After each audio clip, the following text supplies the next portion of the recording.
네, 환영합니다. 유웅준의 AI 인사이트입니다. 저는 이 채널의 모더레이터이자 PD인 AI준 팀장이고요. 저는 준의 AI 컨설팅 유웅진입니다. 저희 그 책이 나오셨잖아요. 네.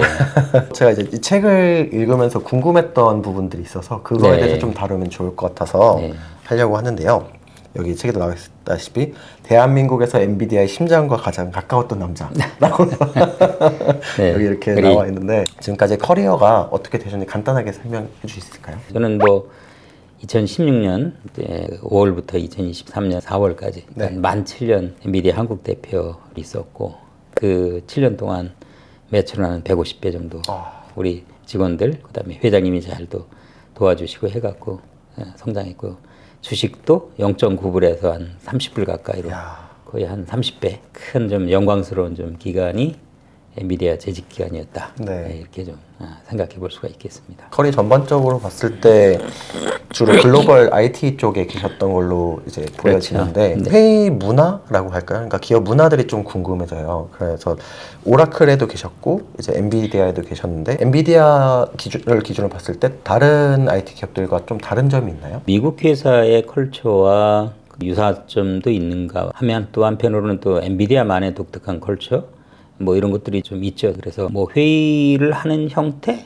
네. 형태야 뭐 엔비디아 같은 경우는 일주일에 전체 미팅 한 번, 사업부 미팅 한 번, 이런 식으로 좀 미팅 나누기, 파트너 미팅 한 번, 뭐 이렇게 그건 나누긴 나름이고요. 이제 그것을 운영하는 형태, 그 다음에 그것을 또 평가, 어떻게 평가하는지 이런 것들이 사실 좀 중요한 것 같아요. 예, 그래서 그 엔비디아 컬처 중에 하나가 그 엔비디아 노 오거나이제이션 이라고 하거든요. 그러니까 네. 조직도가 없다, 오거나이제이션가 없다 이런 얘기들 많이 하는데 물론 리포팅 라인은 있죠. 네. 근데 그 의미는 뭐냐면 실제적으로 미션 기준으로 움직이게 됩니다. 예, 저희도 이제 AI 관련돼서는 굴지의 네이버 같은 이제 AI 회사들, 뭐 삼성 같은 이제 또 재벌사들, 그다음에 SK나 현대나 이런 큰 재벌사들이 있지 않습니까? 이쪽에 실제적으로 좀 프로젝트가 떨어지게 되면 PM이 설정이 되거든요. 네. 그러면 그 PM이 축이 돼 갖고 그 팀원들은 뭐 국내외로 뭐 APEC이 됐든 미국이 됐든 구성이 돼요. 그래서 그 프로젝트가 끝날 때까지는 그 PM이 오야봉이 되는 거예요. 그래서 끝난 다음에 각 팀원들에 대한 피드백들에 대한 걸 저한테 좀 주죠. 그럼 저는 연간 한 번씩 포컬이라 그래서 이제 그분에 대한 평가를 하고요. 저는 한 10% 정도 융통성을 가지고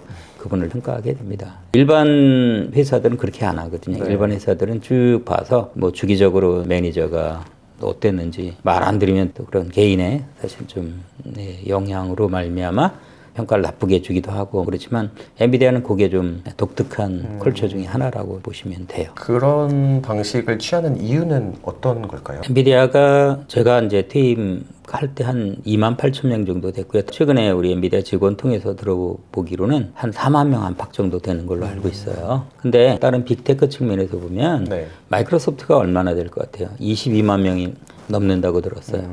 애플 18만 명. 삼성은 어떤가요? 20만 명 넘지 않나요? 그다음에 인텔 네. 꽤 많았다가 지금 뭐 10만 명 넘죠 그래도. 그러면 지금 현재 엔비디아가 시총 1위인데 4만 명 안팎 되는 그 인원으로 어떻게 엔비디아가 시총 1위를 유지할 수 있겠느냐. 조직 운영에 대한 것도 좀 색달라야 되지 않냐. 네. 뭐 이렇게 생각할 수 있지 않습니까? 사실. 그래서 조직의 형태를 특정 일이 있을 때 그 조직이 다 들어가서 움직이는 그런 형태가 아니라 그 프로젝트에 맞는 사람들을 여러 영역에서 차출을 해갖고 프로젝트를 진행을 하고 끝나면 그 팀이 좀 없어지고 뭐 이런 식으로 움직이는 거예요. 그러니까 어떻게 보면 기동성이 뛰어난 거죠. 그게 이제 또 SOL이라는 스피드 오브 라이프의 또 정신에 좀 부합한 것도 있기 때문에 네. 예, 그렇기 때문에 그런 것들이 서로 이렇게 온라인 그거이 돼갖고 움직이지 않나 이런 생각이 좀 들고 있습니다. 방금 이제 스피드 오브 라이트 말씀 주셨는데 이거에 대해서 좀 더 구체적으로 말씀해 주실 수 있을까요? 빛의 속도잖아요. 네. 스피드 오브 라이트. 빛의 속도를 어떻게 일을 해요? 우리가 빛이야? 참 말도 안 되는 황당한 네. 그 얘기 같지만 빨리 움직이란 얘기예요. 지금 AI 시대는 더 맞죠. 근데 사실은 이제 AI 시대 전에도 엔비디아는 그런 식으로 움직였습니다. 일단 미션이 우리의 보스가 되는데 그 미션을 위해서 예를 들어 우리 탑5 things라고 우리가 커뮤니케이션하는 이메일 방식 툴이 있어요. 그런 것들을 매 격주로 우리 직원들은 공유를 하게 되는데 거기서 회장님이나 아니면 다른 사람들이 그 피드백을 줬을 때 무조건 그거는 1시간 내에 아니면 불가피한 경우에는 2시간 내에 그 피드백을 줘야 돼요. 그렇지 않으면 몇 가지 그 사람에 대해서 점검을 하게 되죠. 그 사람이 일의 역량이 부족한 거 아니야? 아니면 이 사람이 게으른 거 아니야? 여러 가지를 파악할 수 있는 거예요. 그래서 실제 그 요청이 왔을 때 반응이라고 할까? 이게 정말 빨라요. 엔비디아는 정말 빠릅니다. 그래서 제가 그 엔비디아를 리타이어하고 다른 외국계 회사, 거긴 중국계입니다만 네. 가서 이메일이나 이런 걸 갖고 요청을 하는 거를 봤더니 너무 차이가 나는 거예요. 그래서 차이가 나는구나. 그러니까 엔비디아가 어떻게 보면 좀 옛날 방식으로 하면 몽골의 그 기마대 비슷하게요. 네. 빠바바박 치고 올라가는 형태로 일을 하지 않나. 그렇다 그래서 퀄러티나 이런 부분에 또 문제가 있으면 안 되거든요. 그러기 때문에 다 연결이 돼요. 컬처가 사실은. 그래서 항상 내가 특정 분야에 내 전문 지식을 갖고 그 정보를 갖고 있어야 돼요. 그래서 그걸 요청을 했을 때 예를 들어 회장님께서 요청을 했다. 그러면 그거에 대해 반응이 빨라야 되는 거예요. 만약에 그걸 몰랐다. 그러면 일일이 뭐 다른 직원한테 요청하거나 고객한테 이렇게 될 거 아니에요. 그게 바로 스피드업 라이스로 대응이 되겠습니까? 안 되죠. 안 되잖아요. 그러니까 항상 그 레디니스가 돼 있어야 된다는 얘기죠. 이게 이제 중요하면서도 부담감이 되는. 네. 그러니까 어떻게 보면 좀 하드워크를 좀 해야 되고요. 미디어 직원 입장에서는 그런 것들이 다 연계돼서 걸리지 않나 이렇게 좀 생각이 됩니다. 되게 어마무시한 내용이네요. 사실은 네, 생각해보면 네, 네. 빠르기도 하면서 퀄리티도 챙겨야 네, 된다는 네, 게 네, 네. 그러면 미션 기반으로 이걸 잘 되게 하기 위해서 어떤 게 필요한지 평소에도 다 네, 네, 매니지를 네, 해야 네. 된다는 네. 내용으로 이해가 네. 되는데 그 제가 그 다음으로 또 궁금했던 게 실패를 어떻게 바라보는지가 좀 인사이트가 있었어요. 엔비디아에서 바라보는 실패는 어떤 건가요? 실패는 실패죠. 그렇죠, 실패는 그렇죠. 실패인데 네. 엔비디아 우리 젠슨 회장께서도 첫 제품 이제 NB1 제품이 이제 시장의 표준 규격에 안 맞게 제품 자체는 좋았는데 표준이 안 맞아. 사각형으로 됐는데 실제 시장에서는 삼각형을 원해. 그때 마이크로소프트의 이제 실제 픽셀의 표준이 삼각형이었거든요. 실패했어. 두 번째 NB2도 실제 그걸 사각형으로 해서 그 세가하고 좀 계약을 했는데 뭐 납품을 하면 뭐해 팔리질 않는 걸. 또 실패를 한 거예요. 그래서 실제 회사가 꽤 어려운 상황이 있었죠. 근데 그 다음에 또 제가 복무할 때도 예를 들어 텔코 쪽 이제 에어리얼이라고 있어요. 이게 플랫폼인데 그게 잘 되지는 않았어요. 그래서 그럼 저 팀들 잘리는 거 아닌가? 안 자르더라고요. 그러면서 또 나온 게 No One Lose Allone이라고 해서 어느 누구도 혼자 죽지 않는다. 우리는 원팀이다. 이런 이제 컬처가 좀 나오는 거예요. 물론 이제 엔비디아가 지금 잘 돼서 잤기 때문에 거꾸로 그런 메시지가 나가는지 모르겠는데 네. 그런 메시지들은 엔비디아의 그 컬처 여러 컬처 중에 하나라고 생각이 되고요. 그래서 이제 그 실패를 통한 학습이라고 할까? 그래서 we learn from trial error, 네. we learn from failure. 이게 이제 그 엔비디아의 컬처 중에 하나거든요. 그래서 take risk 하라. take risk 하지만 똑같이 take big dream이야. 꿈도 크게 가져라. 이러려면 사실은 우리나라 회사의 임원들이 큰 꿈 크게 갖다가 ROI 안 나오면 어떻게 돼요? 그렇죠. 잘리잖아요. 책임 삼성도 좀 그래서 탑 매니지먼트 2020년에 또 많이들 나가고 막 그래서 HBM 또 있었잖아요. 근데 엔비디아는 그런 컬처로 안 하는 거죠. 그러니까 텔코 팀의 플랫폼이 잘 안 됐어. 여러 가지 이유가 있지만 안 잘라요. 오케이. 우리는 원팀이고 노원 루즈 언론이야. 이런 식으로 가는 거예요. 그게 이제 다른 사람들 의견이 니네들이 지금 됐기 때문에 그렇게 얘기를 하지. 네. 그렇지만 결국은 그것 때문에 직원들이 더 잡에 대한 안정 시큐리티, 잡 시큐리티도 유지할 수 있는 거고요. 지금은 그렇게 어떻게 어마무시하게 좀 하드워크를 해도 안 나가잖아요. 물론 주가가 올라서 그런 부분도 있고 여러 가지가 있겠지만 네. 하여간 여러 가지가 좀 병합이 돼 갖고 그런 것 같습니다. 그러면 실패를 저는 자산으로 보는 부분도 기억에 남는데 그럼요. 네, 그거는 어떻게 네. 좀 진행이 돼요? 우리가 젊어서는 사서도 고생한다고 그 얘기가 뭡니까?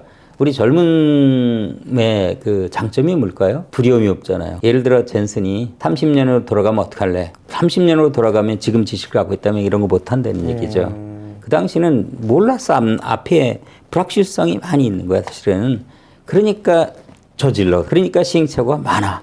그래서 포기하는 사람도 있지. 네. 근데 엔비디아는 그렇지 않았다는 얘기죠. 똑같이 이제 미스테이크를 통해서 배우고 페일리어를 통해서 배우고 그렇지만 계속 큰 꿈을 갖고 움직여야 된다라는 그런 사실은 컬처를 줬기 때문에 엔비디아의 그 사업부가 세 개 게임, 엔터프라이즈, 여기가 AI, 네. 그 다음에 이제 오토노머스 모바일 좀 자율주행차 하는 이쪽이거든요. 이쪽은 매출도 지금도 1빌리언 얼마 안 돼, 사실은.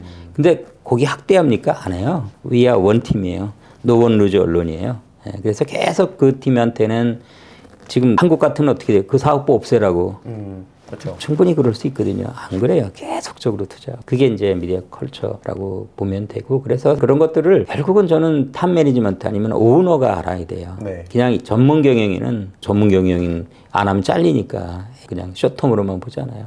근데 오너는 중장기적으로 봐야 되겠죠. 그게 중요하다. 저희가 이전 편에서 잠깐 다루긴 했는데 인텔렉츄얼 인테그리티 네, 네. 이 부분에 대해서도 또 조금 더 추가적으로 말씀해 주실 수 있을까요? 저희가 이제 분기별로 이제 QBI, 그러니까 쿼터리 비즈니스 이노베이션이라는 이런 미팅을 통해 갖고 1박 2일 동안 하루에 그 10시간 이상 네. 각 펑션이나 리전이나 이런 사람들이 발표를 하면 거기에서 많은 또 브레인스토밍과 또 필요할 때는 젠슨의 아주 심한 소리를 좀 듣기도 하고 이렇게 해요 사실은. 근데 젠슨이 강조하는 게 자기가 그 잘못한 것들 있잖아요. 이런 것들을 심하게 지적을 하거든요. 그러면 그 사람을 면박을 줘서 그 사람을 자르자는 목적이 아니라 이런 것들은 이런 시행착오가 있다. 이런 것들 전 직원들이 알게 하는 목적으로 한대요. 사실 일부러 고의적으로 한다는 거예요. 그게 사실은 그래서 자기 실수나 잘못에 대해서 꼬부치지 말라 이거지.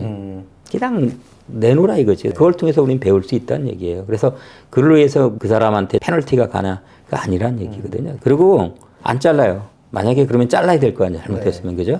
안 잘라. 그러니까 그런 것이 이제 어떻게 보면 intellectual integrity, 지적인 정직.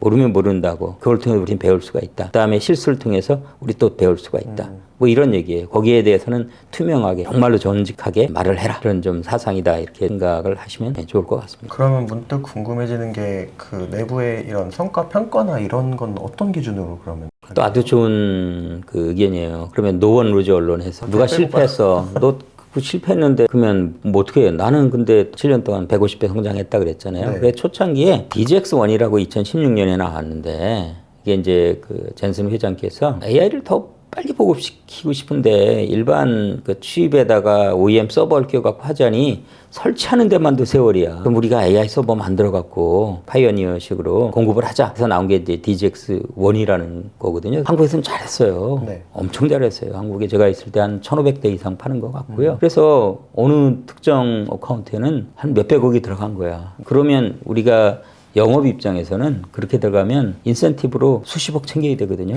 없어.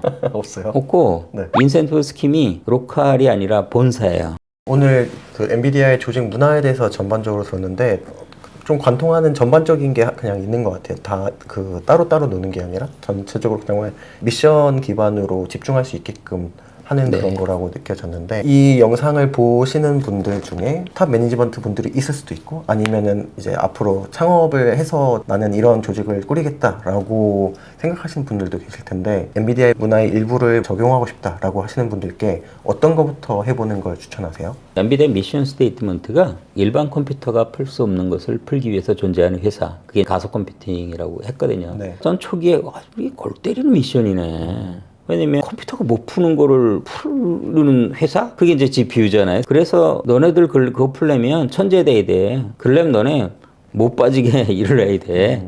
이런 메시지거든요. 실제 열심히 일해요. 그래서 창업하시는 분들 다 그런 마음으로 좀 일하리라고 봐요. 그래서 일단은 중국에서 많이 언급하는 이제 996이라는 거 있지 않습니까? 9시에 출근해서 9시까지 일하고 주 6일 일하는 이렇게 정말 하드워킹하는 그런 스피릿이 좀 갖고만 있다면은요. 일단 시작하시면 돼요. 저는 시작하기를 좀 추천을 드리고요. 그 다음에 시장 자체가 워낙 크기 때문에 왜 엔비디아도 시장 크기 때문에 이런 메시지를 주는 거거든요. 아까도 이제 그 노원 루즈 언론이나 그 다음에 미션 이사 보스라는 거나 그다음에 캐버 빅드림이나 이런 것들이 오너들만이 할 수 있는 일이에요. 네. 일반 직원들은 그렇게 결정을 못 합니다. 그렇게 하려면 마음에 약간은 좀 여유가 있어야 되는데 또 실상은 또 그렇지 않잖아요. 그럼에도 불구하고 그런 여유를 힘을 갖고 하신다면 오히려 미디어처럼 좋은 과실로 연결되지 않을까 이런 생각이 좀 듭니다. 이번 영상은 이렇게 마무리를 해보려고 하는데요. 엔비디아의 조직 문화에 대해서 전반적으로 알아보는데 이후에 더 궁금하신 게 있다고 하면은 댓글로 남겨주시면 또 이후에